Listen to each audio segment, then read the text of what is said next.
Hello, dear. Hope you are all okay.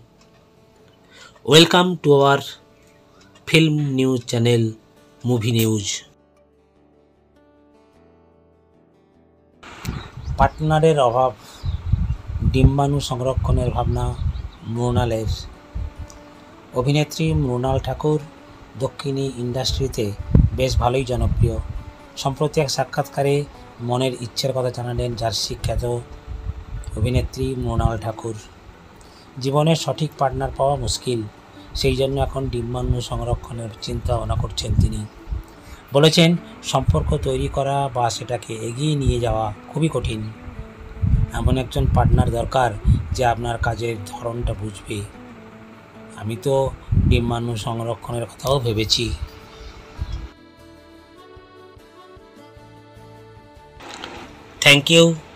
Thank you so much for watching the video. Now your duty, please subscribe with ringing the bell icon.